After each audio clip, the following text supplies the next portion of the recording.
کیونکہ اکثر لوگ جہنم میں زبان کی وجہ سے جاتے ہیں۔ اس لیے حضرت ابو بکر صدیق کبھی کبھی کان میں مسواک لگاتے تھے۔ یہ مسواک، نماز کا ٹائم ہوا، مسواک کیا، پھر کان میں لگا لیا۔ اس مسواک کو ایک بار اپنے داہنے ہاتھ میں پکڑے اور زبان کھینچ رہے تھے ایسے، اور مسواک زبان پہ مار رہے تھے ایسے۔ حضرت عمر نے کہا یہ کیا کر رہے ہو؟ کہا اس زبان کو سزا دے رہا ہوں۔ کہا کس بات کی؟ یہی زیادہ بولتی ہے، اس کو اوقات میں رکھ رہا ہوں، اس کو بتا رہا ہوں دیکھ اگر زیادہ بولنے کا کام تو نے کیا تو تیری پٹائی لگے گی اس مسواک سے۔ ایسا میں اس لیے کر رہا ہوں تاکہ زبان ہماری کنٹرول میں رہے، کیونکہ اکثر لوگ جہنم میں زبان کی وجہ سے جاتے ہیں۔ یہی وجہ تھی کہ اللہ کے نبی صلی اللہ علیہ وسلم نے جنت میں جانے والے لوگوں کی جب ایک لسٹ تیار کی تو ان نوجوانوں کو نہیں بھولا۔ فرمایا آئے نوجوانوں، تم مجھے دو چیزوں کی ضمانت دو، تم مجھے دو چیزوں کی ضمانت دو، میں تمہیں جنت کی ضمانت دیتا ہوں۔ من یضمن لی، کون ہے جو مجھے دو چیزوں کی ضمانت دیتا ہے؟ تم مجھے دو چیزوں کی گارنٹی دو، میں تمہیں جنت کی گارنٹی دیتا ہوں۔ صحابہ نے پوچھا اللہ کے نبی وہ دو چیزیں کیا ہیں؟ آپ نے فرمایا الفم والفرج، ایک منہ، ایک زبان، اور دوسری شرمگاہ یعنی زنا کاری۔ تم مجھے ان دو چیزوں کی ضمانت دے دو کہ میں زبان سے جو بھی بولوں گا سچ بولوں گا، کبھی جھوٹ نہیں بولوں گا، کبھی کسی کی غیبت نہیں کروں گا، کبھی کسی کی برائی نہیں کروں گا، کبھی کسی کی چغلی نہیں کروں گا، کبھی کسی کو تکلیف نہیں پہنچاؤں گا، اور دوسری اس بات کی گارنٹی دے دو کہ میں کسی کی ماں بہن بیٹی پر غلط نظر نہیں ڈالوں گا اور اس کو کبھی غلط نظر سے نہیں دیکھوں گا، زنا نہیں کروں گا۔ تم اپنی ان دو چیزوں کی ضمانت دے دو، جو مجھے ان دو چیزوں کی ضمانت دے گا میں اس کو جنت کی ضمانت دیتا ہوں، یعنی وہ میرے ساتھ جنت کے اندر جائے گا۔ زبان کی وجہ سے اکثر لوگ جہنم میں جاتے ہیں، اور دوسری شرمگاہ زناکاری کی وجہ سے جہنم کا شکار ہوتے ہیں لوگ۔ تو میرے پیارے ساتھیوں، اللہ کے رسول بہت کم بولا کرتے تھے اور کم بولنے کا حکم بھی دیا کرتے تھے کہ لوگوں ضرورت کے تحت بس بولو، زیادہ مت بولو۔ بہو بھاشتا، مستقبل کی باتیں بتائیں گے، اس میں کوئی شک نہیں کہ اللہ کے نبی نے بھوشیہ کی بہت سی باتیں بتائیں، مستقبل کی بہت سی باتیں بتائیں، قرب قیامت ایسا ہوگا، ایسا ہوگا، ایسا ہوگا، لیکن آپ نے اپنی طرف سے کچھ نہیں بتایا۔ ما ينطق عن الهوى ان هو الا وحی یوحى، میرے نبی اپنی طرف سے کچھ نہیں بولتے، وہ جو کچھ بھی بولتے ہیں اللہ رب العالمین کی طرف سے وحی کے آ جانے کے بعد۔ لیکن مستقبل کی باتیں بتائیں، یہ بات ٹھیک ہے نہیں؟ دیکھیے اللہ کے نبی نے 1400 سال پہلے فیوچر کی یہ بات بتائی تھی جو آج حرف بحرف ثابت ہو رہی ہے۔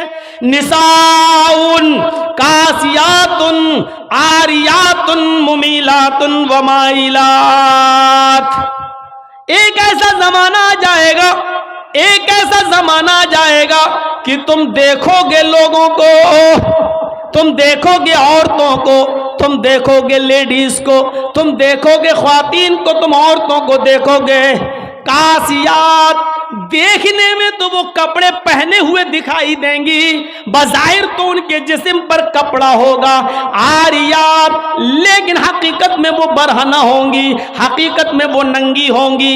کپڑا تو پہنیں گی لیکن کپڑا پہننے کے باوجود وہ ننگی ہوں گی، وہ برہنہ ہوں گی۔ آج ان کے کپڑے دیکھ لو، چھوڑیے شادیوں کا حال، جلسے میں آنے والیوں کو دیکھ لو، عید اور بقرعید کے دن عورتوں کے پہناوے دیکھ لو، اور اپنی جوان بچیوں کو دیکھ لو جن کی عمر 10 سال سے بڑی ہے۔ یاد رکھیے گا 10 سال سے بڑی لڑکی کے اوپر پردہ فرض ہو جاتا ہے۔ 10 سال سے بڑی لڑکی کا پھر سر کا ایک بال بھی کسی غیر مرد کو نہیں دکھنا چاہیے۔ ہماری نظروں میں بہت معمولی بات ہے، چھوٹی ہے۔ اللہ کے رسول نے فرمایا تھا جب تمہارا بیٹا 7 سال کا ہو تو اس کو نماز کا حکم دو، اور 10 سال کا ہو تو نماز کے لیے زبردستی کرو، نہ پڑھے تو اس کو مارو پیٹو۔ 10 سال کے بعد قرآن و حدیث کے سارے احکام نافذ ہو جاتے ہیں۔ آج کل 10-11 سال کی لڑکیاں بالغ ہو رہی ہیں، ٹی ویوں پر سیریل ایسے آ رہے ہیں، موبائلوں میں ایسی ایسی واہیات چیزیں یوٹیوب وغیرہ پر فیس بک پر آ رہی ہیں کہ ان کو دیکھ کر ہماری لڑکیاں جو کبھی 16-17 سال میں بالغ ہوتی تھیں آج 11-12 سال کی عمر میں بالغ ہونے لگی ہیں. اور یعنیت پھیل چکی ہے، شرم و حیا طاق پر رکھی جا چکی ہے. ورنہ تصور کیجئے ایک کپڑا جو جسم سے چپکا ہو، آپ کے پیروں سے چپکا ہوا ہو، اور وہ کپڑا آپ کے گھٹنے اور ران سے ہوتے ہوئے آپ کی کمر تک آئے، جس کو آپ لیگی کہیں، اور اس کے اوپر ایک کرتی پہن لی جائے اور اس طریقے سے مارکیٹ میں بازار میں شاپنگ کی جائے، ایسی عورت کو آپ کی نظر میں فیشن پرست کہا جا سکتا ہے، لیکن محمد الرسول اللہ کی نظر میں یہ لڑکی، یہ عورت ننگی ہے، ننگی ہے، ننگی ہے. یہ کپڑے اے بھیا جس کو جانا ہو جلدی جاؤ یہاں سے، اور جس کو اٹھنا ہو ابھی اٹھ جاؤ. ڈرامہ کر کے رکھ لیا ہے. اور بھی ابھی جس کو جانا ہو چلے جاؤ، ابھی بعد میں نہیں اٹھنے دوں گا، چاہے پیشاب یہی نکل جائے. جائیے ابھی نکل جائیے جس کو جانا ہو. عاریات ہماری نظروں میں فیشن پرست ہیں، لیکن اللہ کے رسول نے ایسی عورتوں کو کیا کہا؟ ننگی. میں نے نہیں کہا. پوچھو ان علماء سے عاریات کا مطلب کیا ہوتا ہے. کاسیات کپڑے پہنیں گی، عاریات لیکن ننگی ہوں گی. ایسی عورتوں کے بارے میں کہا ہے ننگی ہوں گی. یہ ہاف آستینوں کے کپڑے یہاں چل رہے ہیں، یہ کھلا ہوا ہے. ساڑیاں چل رہی تو ایسی کہ یہاں تک کا بلاؤز پہنے ہوئے ہیں، یہ کھلا ہے، پیٹ کھلا ہوا ہے.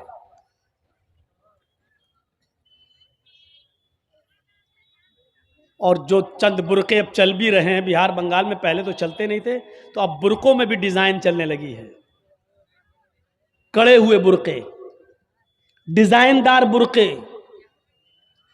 اب ایک بات بتائیے، برقعے کو آپ ایک تو ڈیزائن دار بنا رہے ہیں، اور دوسرا جب عورت یا لڑکی جب برقع اوڑھتی ہے تو سینے پر پھول بنا دیے آپ. یہ بتائیے یہاں پھول بنانے کی کیا ضرورت تھی؟ جب وہ پہنتی ہے تو پھول سینے پر، اور وہ لڑکی نے یہ برقع خریدا کیوں؟ اس کا مطلب کیا ہے کہ وہ بھی اس لیے خرید رہی ہے تاکہ میرے پھولوں پر نظر. یہ سننا پڑے گا، تمہیں نہیں تمہارے باپ کو بھی سننا پڑے گا. جب تک میں اس کرسی پر ہوں، یہ اتھارٹی، یہ پاور مجھے اسلام نے دیا ہے، سننا پڑے گا. کیوں خریدا ہے اس نے یہ برقع؟ یو پی سائڈ میں آ جاؤ، لکھنؤ کے برقعے دیکھ لو، بمبئی کے دیکھ لو، حیدرآبادی برقعے دیکھ لو. قسم خدا کی اب برقعے نہیں رہ گئے.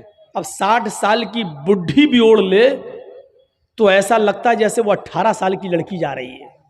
یہ برقعے ایک بار سچا واقعہ ہے. 60 65 70 سال کی بڑھیا ایسا ہی برقع اوڑھ کے چہرہ چھپا کے جا رہی تھی دھیرے دھیرے. بھائی بڈھی تھی، وہ دھیرے دھیرے چل رہی تھی، تو ایک لڑکا اس کا پیچھا کرنے لگا. 20-22 سال کا لڑکا اس بڈھی کا پیچھا کرنے لگا، کیونکہ جو سوچنے لگا برقع اتنا خوبصورت ہے تو برقعے کے اندر کتنا خوبصورت مال ہوگا، برقعے والی کیسی ہوگی. اس کا پیچھا کرنے لگا. بڑھیا دھیرے دھیرے چل رہی، لڑکا سمجھ رہا مجھے لفٹ دے رہی، میری وجہ سے دھیرے دھیرے چل رہی، جبکہ وہ اپنی کمزوری کی وجہ سے دھیرے دھیرے چل رہی. بڑھیا سمجھ گئی کہ لڑکا میرا پیچھا کر رہا ہے، تو تھوڑی دور چلنے کے بعد اس نے اپنا نقاب کھولا اور اپنی تتلاتی زبان میں بولی، بیٹا. لڑکے کا تو موڈ خراب ہو گیا، کمبخت میرا تو معاملہ ہی گڑبڑ ہو گیا. بیٹا تو میرا پیچھا کیوں کر رہا ہے؟ میں تو تیری اماں کی عمر کی ہوں. لڑکے کو بھی غصہ آ گیا، کہتی بات میں اپنے لیے نہیں اپنے ابا کے لیے ڈھونڈ رہا ہوں. اب 60 65 70 سال کی بوڑھیوں کو ایسے خوبصورت برقعے پہننے کی کیا ضرورت؟ برقعوں کا مقصد جو کبھی تھا पर्दा, लेकिन आज उनका मकसद भी वो नहीं रह गया। अल्लाह के नबी के ज़माने में एक सहाबिया अल्लाह के नबी के पास आती हैं, मुस्नद अहमद की सही रिवायत, जिनकी चादर कपड़े से नीचे, टखने से नीचे, चप्पल से नीचे ज़मीन की मिट्टी उड़ाती हुई आती है और कहती है, अल्लाह के रसूल मैं इस चादर को ओढ़कर नमाज पढ़ने जाती हूँ।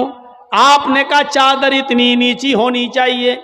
उसने कहा अल्लाह के नबी कभी कभी जमीन पर पेशाब और पायखाना पड़ा होता है, गंदगी पड़ी होती है, तो क्या मैं थोड़ी सी ऊपर करके पायखाना गंदगी को क्रॉस करके आगे निकल जाऊं? आपने कहा नहीं, दाएं से निकल जा, बाएं से निकल जा। कहने लगी दाएं भी मर्द बैठे होते हैं, बाएं भी मर्द बैठे होते हैं, मुझे उसी गंदगी के ऊपर से निकलना है। अल्लाह के रसूल इजाजत दे दीजिए, मैं थोड़ा सा ऊपर कर लूं और निकल जाऊं, उसके बाद नीचे कर लूंगा। जब गंदगी को क्रॉस कर लूंगी तो चादर में नीचे कर लूंगी। अल्लाह के नबी कहते हैं अगर मर्द दाएं बैठे हैं, बाएं बैठे हैं, तो तू उसी गंदगी के ऊपर से निकल जा। कहने लगी अल्लाह के रसूल वो गंदगी मेरी चादर में लग जाएगी, आप मुझे ऊपर उठाने की इजाजत नहीं दे रहे हैं, टखने से ऊपर, चप्पल से ऊपर चादर उठाने की इजाजत क्यों नहीं दे देते हैं? आपने कहा नहीं, चादर उठाने की इजाजत, चप्पल से भी ऊपर चादर उठाने की इजाजत नहीं दूंगा। कहा अल्लाह के रसूल फिर उस चादर में पेशाब और पायखाना लग जाएगा। आपने कहा लग जाने दे। कहने लगी हाय अल्लाह के रसूल उसी चादर को तो ओढ़कर मैं नमाज पढ़ती हूँ मस्जिद में। जब ऊपर औरतों का अलग इंतजाम होता है या पर्दे में औरतों का इंतजाम होता है तो मैं इसी चादर को ओढ़े ओढ़े नमाज पढ़ती हूँ। आपने कहा उसी चादर को ओढ़कर नमाज पढ़ ले। कहने लगी उसमें पेशाब और पायखाना लग जाएगा, क्या उसी और चादर को ओढ़कर नमाज पढ़ लूं? आपने फरमाया हाँ आए औरत, जब पेशाब और पायखाना तेरी चादर में लगेगा, जब तू आगे बढ़ेगी तो तेरी चादर जमीन पर पड़ी हुई मिट्टी से रगड़ खाएगी, क्योंकि तेरी चादर नीचे है। जब पेशाब और पायखाना उसमें भर जाएगा, जब तू आगे बढ़ेगी तो जमीन पर पड़ी हुई मिट्टी पर तेरी चादर रगड़ खाएगी, और जमीन पर पड़ी हुई मिट्टी से रगड़ने की वजह से जमीन की पाक मिट्टी तेरी चादर को पाक कर देगी। लेकिन तुझे चादर उठाने की इजाजत नहीं, उसी चादर में तू नमाज पढ़ ले। गंदगी लगती है तो लग जाने दे, आगे बढ़ेगी तो जमीन पर पड़ी हुई पाक मिट्टी तेरी चादर को पाक कर देगी। मेरे भाइयों, पेशाब और पायखाना देखकर भी अल्लाह के रसूल ने औरत को चादर उठाने की इजाजत नहीं दी। मेरी बहनों, तुम्हारे दिल कैसे गवारा कर लेते हैं। जलसों में भी चूड़ियां खरीदने के लिए, बैलून्स खरीदने के लिए, जलेबियां खरीदने के लिए तुम किस तरीके से लेडीज पंडाल से निकलकर तुम बाजारों में घूम लेती हो। शर्म आनी चाहिए। तुम्हारे कलेजे और तुम्हारे दिल कैसे गवारा कर लेते हैं कि लड़के और लड़कियां एक जगह शॉपिंग करें, दुकानदारी करें, खरीदारी करें। ये तुम्हारे कलेजे, तुम्हारे ज़मीर कैसे गवारा कर लेते हैं। जबकि अल्लाह के नबी फरमाते हैं ला यखलुअन्न रजुलुम बिमरातिन इल्ला कान सालिसुहुम शैतान। कोई मर्द किसी औरत से तन्हाई में न मिले, कोई मर्द किसी औरत से अकेले में न मिले कि उसमें तीसरा शैतान होता है, उसमें तीसरा बहकाने वाला शैतान होता है। मेरे भाइयों, इस्लाम का कानून यही है, इस्लाम का निजाम यही है। एक औरत, उसका शौहर मर चुका है, औरत के पास बहुत ज्यादा पैसा है, वो हज करना जाना चाहती है, शौहर इंतकाल कर गया, अब औरत अकेले हज करने नहीं जा सकती है, जबकि मुस्तती है, साहिब इस्तिताअत है, हज करने जाना चाहती है, अच्छा काम करने जाना चाहती है। इस्लाम कहता है कि तेरा शौहर नहीं है तो भाई के साथ जा, भाई नहीं है तो बाप के साथ जा, बाप नहीं है तो बेटे के साथ जा, लेकिन किसी महरिम का होना जरूरी है, उसके साथ जा। चीख कर औरत कहती है कोई नहीं है, मेरे पास दौलत है। अल्लाह के नबी कहते हैं फिर दौलत संभाल कर अपने पास रख। अगर तेरा भाई नहीं है, बेटा नहीं है, शौहर नहीं है, बाप नहीं है, कोई महरिम नहीं है, तो तू अकेले हज करने नहीं जा सकती है। नहीं, अय अल्लाह के नबी, मेरा पड़ोस में बड़ा अच्छा नेक हाजी नमाजी किसी नेक आदमी रहता है, मैं इसको भाई बना लेती हूँ, चली जाऊं। फरमाया नहीं नहीं, मुंह भोले भाई को भाई बनाकर उसके साथ तुम हज करने नहीं जा सकती हो, इसलिए कि अपने मुंह से किसी को भाई बोलने से वो तुम्हारा सगा भाई नहीं हो जाएगा, अपने मुंह से किसी को बेटा बोल देने से वो बेटा नहीं हो जाएगा। तुम किसी को बेटा बोल दो, भाई बोल दो, जो चाहो बोल दो, लेकिन इस्लाम ये कहता है कि उसके साथ भी औरत को इजाजत नहीं है कि वो हज करने जाए।